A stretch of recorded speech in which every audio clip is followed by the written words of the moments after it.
Hi everyone, welcome to another episode of my Busch Gardens Williamsburg recreation. In the last episode we started working on the France area. We started with the new layout for Griffin and building a little bit of the station and infrastructure surrounding it. Once again, it has been a few build sessions since then. We've gotten a lot of work done, making some really good inroads into the France area. With Griffin itself, I've spent a lot of time adding some custom supports to the build. Still not quite finished, but what we have here is a good start at least. Pretty typical for the B&M coasters that I've built before. Just adding a lot of single roll coaster and these pole pieces to kind of beef up the built-in in-game supports. I've been having a hell of a time figuring out what to do for the lift hill since it's on a diagonal. Neither of those strategies work particularly well. So right now I've landed on using just the basic poles here, and they kind of go at a little angle here, so it kind of looks like the lift hill is tipping over. From the front and back it looks okay. From the sides it's a little weird. Definitely I'm gonna have to play around with this a little bit more, especially for the catwalk up here. The vanilla supports really don't do the coaster enough justice. And it just really looks like it needs some more support to keep this thing up. So probably going to play around with some observation tower to make some bulkier supports for the catwalk here and maybe for the brake run too. I think the real life coaster has pretty spindly supports on the brake run, but I'm not 100% sure. I'm going to need to go back and look at those again. Aside from that though, Griffin's turning out okay.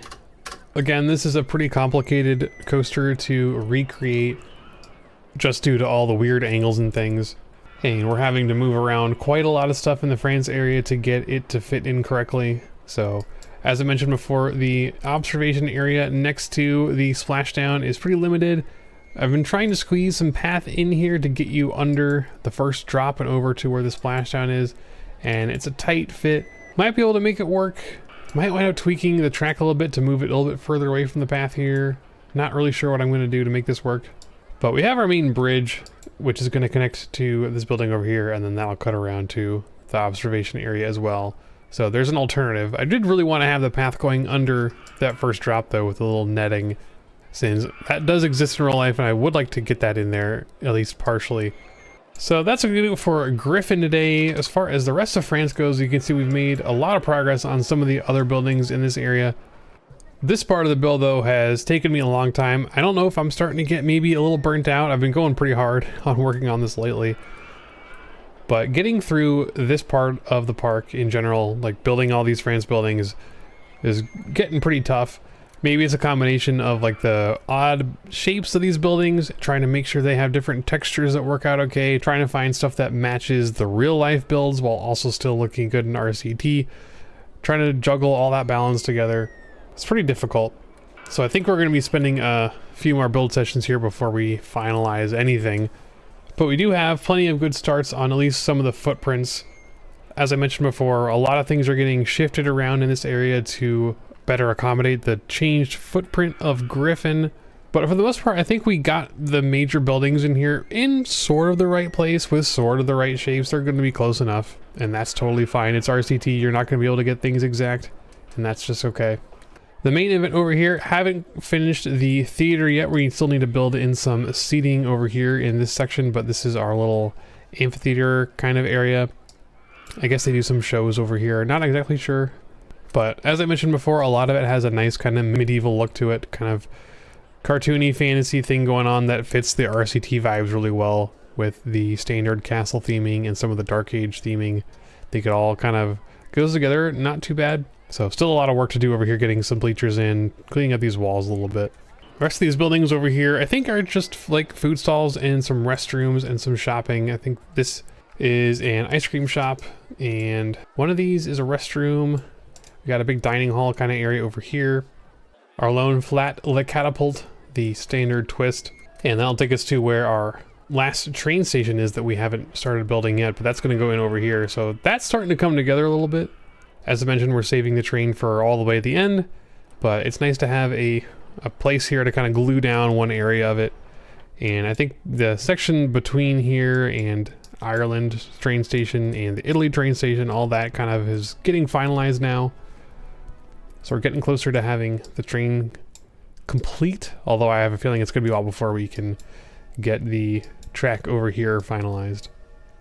The last thing I wanted to mention today is Invader. As you can see, this roller coaster is also open for business, and I have a first pass on the station done.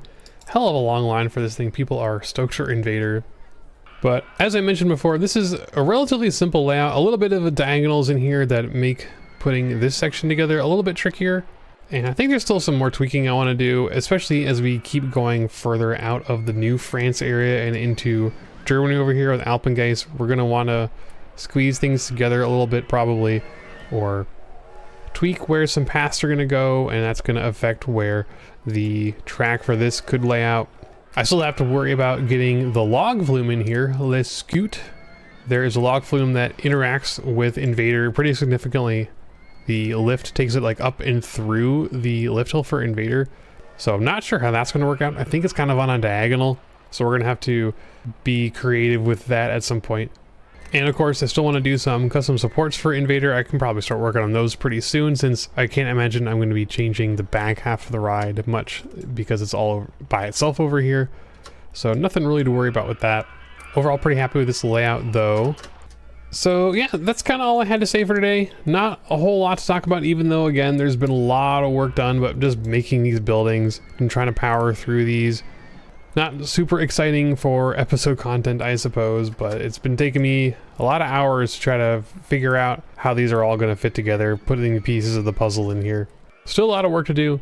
France is not nearly complete, but I figured this would be a good stopping point to do a little episode and show off where we are. So yeah, next time I think we're going to start moving further into Germany. Like I said, there's still a lot of work I want to do here, but like I said, I think I'm getting a little bit burnt out on doing this area, so maybe it would be good for me to kind of take a break from this area, move along, try something different. I know I said before, I do prefer to try to get an area to park done before I move on.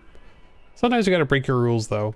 But we're going to save all that for next episode. Hope you enjoyed this one, and I'll see you next time. Thanks for watching.